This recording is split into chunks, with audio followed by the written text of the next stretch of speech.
இவ்வாண்டின் முதல் 6 மாதங்களில் வெளியான உள்ளூர் திரைப்படங்கள் பாக்ஸ் ஆபீஸில் வசூல் வேட்டை நடத்தியுள்ளன.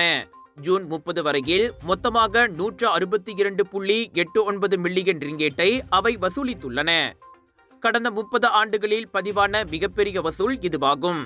6 மாதங்களில் வெளியான 39 உள்ளூர் திரைப்படங்கள் இந்த வசூல் வேட்டைக்கு பங்களித்துள்ளதாக தொடர்புத்துறை துணை அமைச்சர் தியானி சிங் தெரிவித்தார்.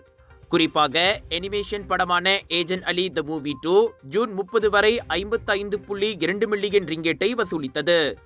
இதன் வழி அதிக வசூல் செய்த உள்ளூர் அனிமேஷன் திரைப்படமாகவும் இது வரலாறு படைத்தது.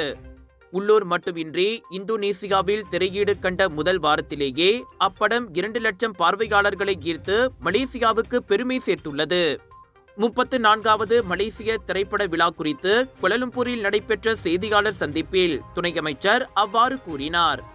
மலேசிய திரைப்படங்களுக்கு உச்சகட்ட அங்கீகாரமாக விளங்கும் இத்திரைப்பட விழா வரும் நவம்பர் 8ஆம் தேதி அங்காசாபுரியில் நடைபெறுகிறது. இவ்வாண்டு புதிதாக சிறந்த அதிரடி சண்டை காட்சிகளுக்கான விருது சேர்க்கப்பட்டுள்ளது.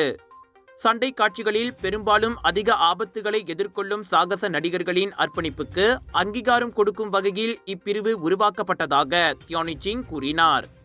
34வது மலேசிய திரைப்பட விழாவுக்கான விண்ணப்பங்களை ஜூலை 18 வரை சமர்ப்பிக்கலாம். பினாங்ல உங்களுக்காக 9 இருந்து 13 ஜூலை வரைக்கும் 100க்கும் அதிகமான most favourite and delicious food festival நடத்துறோம். வரீங்களா? லஞ்ச் டின்னர் அங்கே ஃபைன் டைன் பண்ணலாம். Kunafa, panipuri, biryani, cheese nachos, ரகமாய் உணவுகள், wedding collections, sari collections, ladies boutique and designer collection, லட்சக்கணக்கான ஐட்டம்ஸ் கொட்டி கிடக்குது. The best part is 80% வரை டிஸ்கவுண்ட். நம்ம கலர்ஸ் ஆஃப் இந்தியா தான் கொண்டு வராங்க. Northern international Indian expo, Aeon Big, Seberang Jaya, பினாங்ல.